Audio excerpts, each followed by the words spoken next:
The screen froze for a split second before the words finally sunk in. Clara's heart thudded in her chest as she stared at the pixelated face of her boss, Greg Lancaster, CEO of Veritas Tech. His lips moved again, but it didn't matter, he'd already said enough. After careful consideration, he droned on with that practiced corporate detachment, "We've decided to part ways." Clara felt like someone had punched her in the gut. She sat there, frozen, gripping the edge of her desk so tightly her knuckles turned white. The Zoom call window loomed large on her laptop screen, surrounded by the sterile silence of her home office. Her mind raced, trying to process what just happened. Fired? Over a video call? No warning, no explanation, just cold efficiency wrapped up in corporate jargon. Greg continued talking, something about restructuring and budget cuts, but his voice faded into the background noise of Clara's spiraling thoughts. This wasn't supposed to happen. Not to her. She'd poured 6 years of her life into this company, working late nights, sacrificing weekends, climbing the ladder until she became one of its most valuable employees. And now, without even a handshake or an apology, they were tossing her aside like yesterday's news. Her fingers twitched involuntarily over the keyboard, itching to type out some kind of response. But what could she say? What words would cut through the smug veneer Greg wore like armor?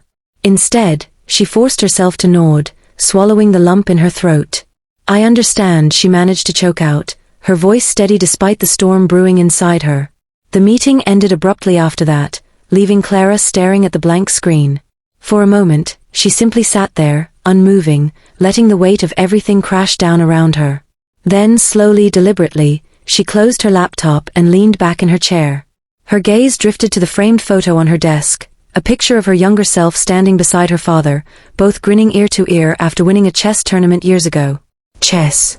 Strategy. Outmaneuvering opponents. Something flickered in her eyes then, a spark of defiance reigniting amidst the ashes of betrayal. It started with research. If Veritas Tech wanted to play dirty, Clara was going to make sure they regretted it. She spent hours combing through emails, documents, and spreadsheets, piecing together the puzzle of why she'd been fired. At first, it seemed random, a cost-cutting measure maybe. But the deeper she dug, the clearer it became that this wasn't about saving money.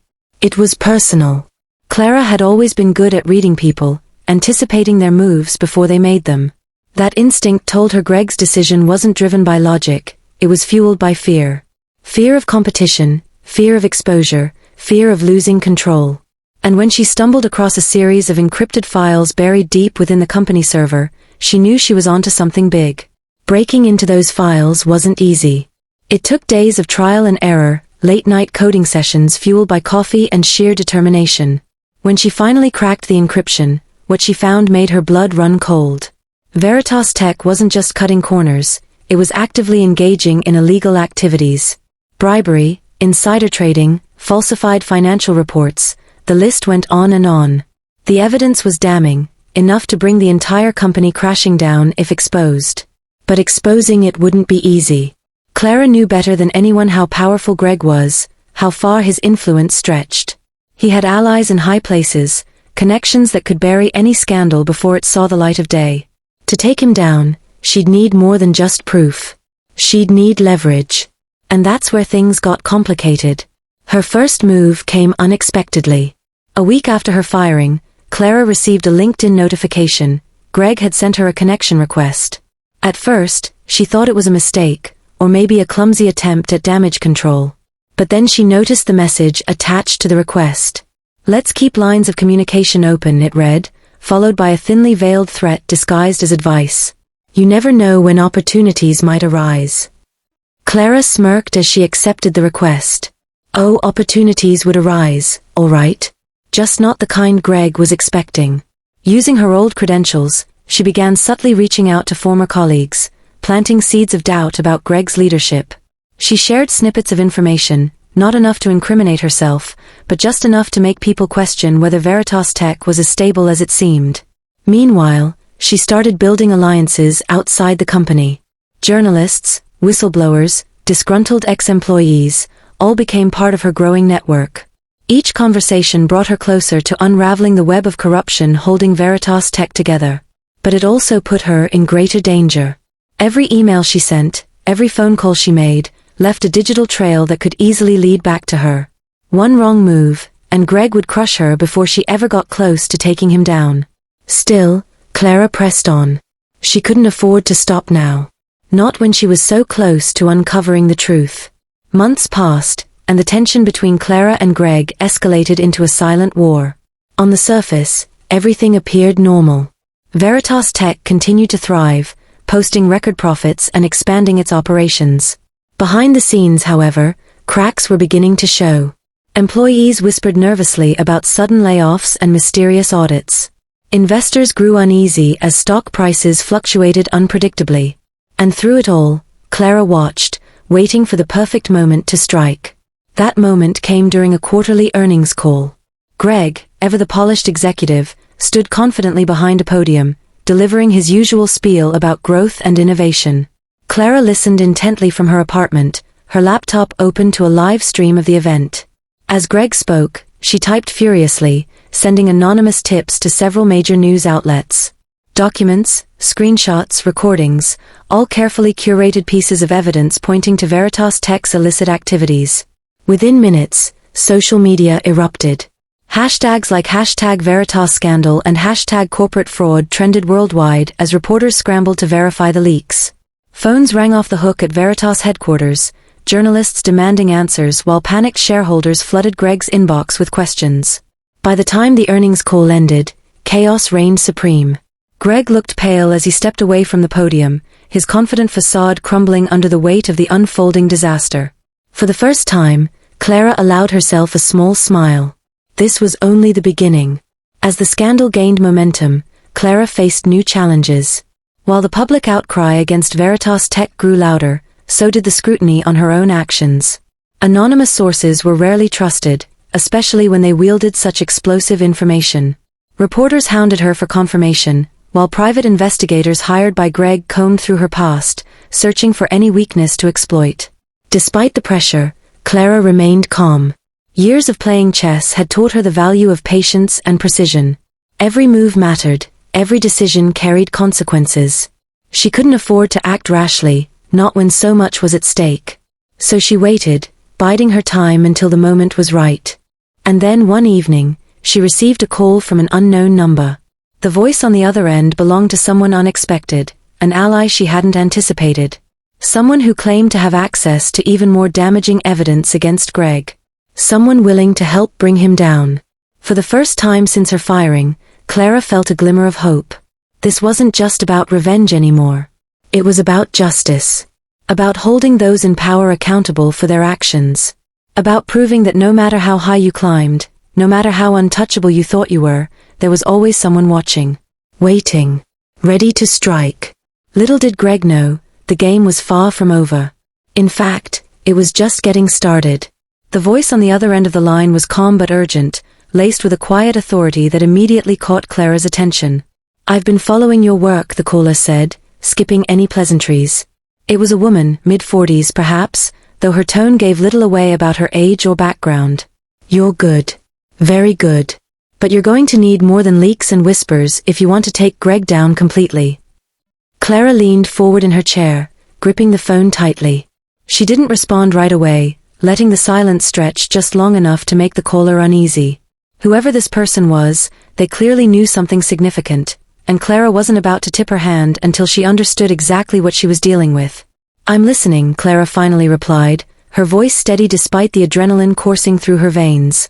The woman introduced herself as Rachel Monroe, a former senior executive at Veritas Tech who had left the company under mysterious circumstances 2 years earlier. According to Rachel, she'd stumbled upon some of Greg's schemes early on, but had chosen to walk away rather than risk becoming collateral damage. Now, seeing how far things had escalated, she regretted not speaking up sooner, and she wanted to help Clara finish what she'd started. Rachel proceeded to outline details that sent chills down Clara's spine. There were offshore accounts Greg used to funnel money into shell companies. Secret meetings with high-profile clients involved in illegal ventures. And most damning of all, evidence of deliberate sabotage against competitors, an elaborate scheme designed to eliminate anyone who posed a threat to Veritas Tech's dominance. But Rachel didn't stop there. She revealed that she still had access to encrypted files from her time at the company, files that contained irrefutable proof of Greg's misconduct. Proof so incriminating that it could land him in prison for decades.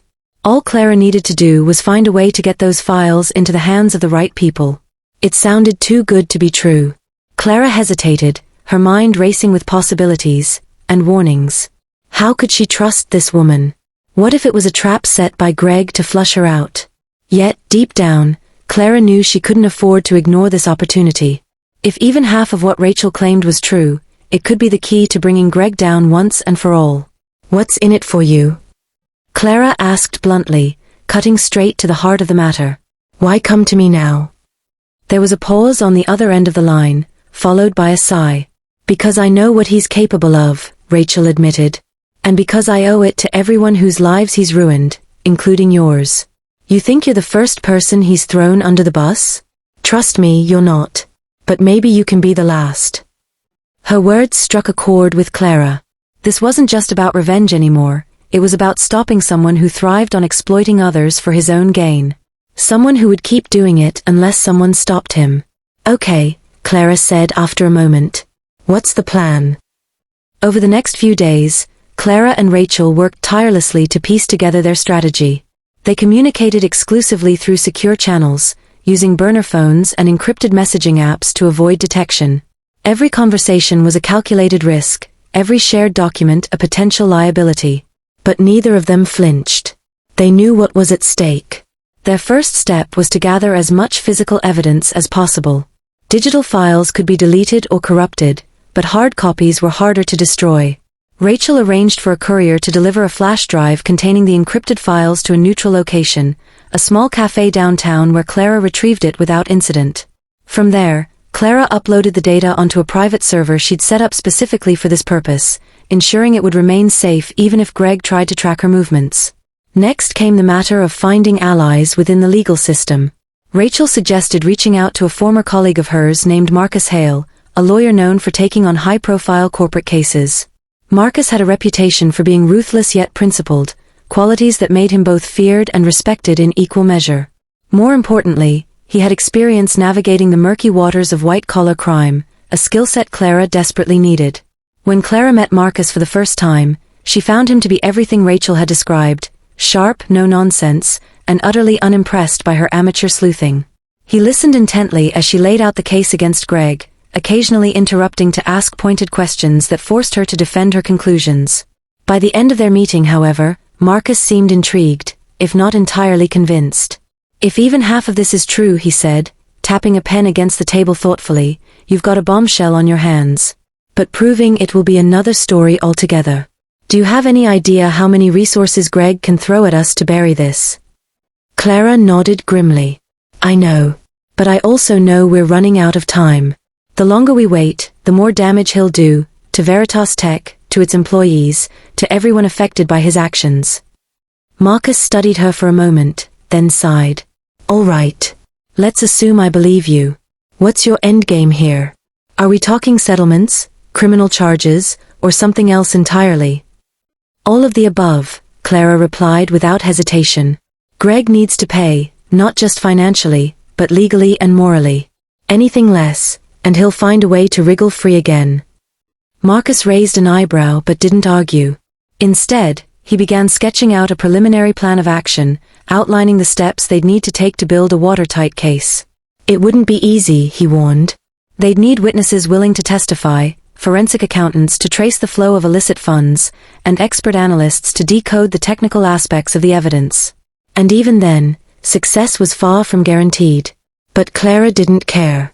For the first time since her firing, she felt like she was fighting back, not just for herself, but for everyone Greg had wronged along the way. As weeks turned into months, the pressure mounted. Greg, sensing that something was amiss, launched a counteroffensive, hiring private investigators to dig into Clara's activities and issuing veiled threats through mutual acquaintances. Meanwhile, rumors swirled within Veritas Tech about impending layoffs and financial instability, sowing discord among the ranks.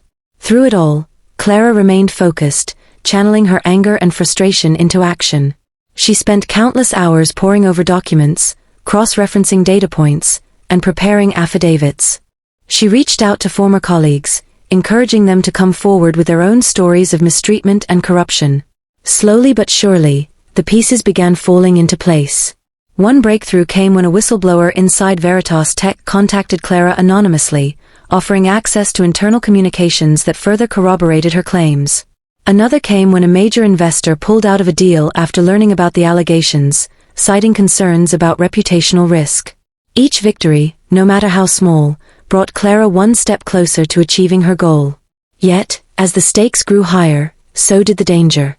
Late one night, as Clara returned home from a meeting with Marcus, she noticed a black SUV parked across the street from her apartment building. Its windows were tinted, obscuring whoever might be inside, but the license plate number matched one she'd seen tailing her earlier in the week. Her pulse quickened as she slipped quietly into the lobby, keeping her head down and avoiding eye contact. Once inside her apartment, Clara locked the door behind her and drew the blinds, her mind racing. Was Greg watching her? Had he figured out what she was planning? Or was this just paranoia creeping in, fueled by exhaustion and stress? She didn't know. But one thing was certain, she couldn't afford to let her guard down, not now, not when she was so close to winning. The final showdown came during a board meeting at Veritas Tech headquarters. Clara, accompanied by Marcus and armed with a dossier of irrefutable evidence, arrived unannounced, demanding to address the assembled executives. At first, Greg tried to dismiss her presence as a publicity stunt, ordering security to escort her out. But when Clara produced a flash drive containing the incriminating files, and threatened to release them to the media unless given a chance to speak, the room fell silent. For nearly an hour, Clara laid out her case, meticulously connecting the dots between Greg's actions and the company's systemic corruption. She presented emails, financial records, and testimonies from whistleblowers, painting a damning portrait of greed and deceit. By the time she finished, several board members looked visibly shaken, while others exchanged nervous glances. Greg, for his part, remained eerily composed, though beads of sweat glistened on his forehead. He attempted to deflect blame, accusing Clara of fabricating evidence and orchestrating a smear campaign. But his denials rang hollow, undermined by the sheer volume of proof arrayed against him. In the days that followed, the fallout was swift and devastating. Investors fled en masse, triggering a cascade of financial losses that crippled Veritas Tech. Regulatory agencies launched investigations, freezing assets and seizing documents. And Greg, stripped of his title and facing multiple lawsuits, retreated from public view, leaving behind a legacy of ruin and recrimination. As for Clara, she emerged from the ordeal scarred but triumphant.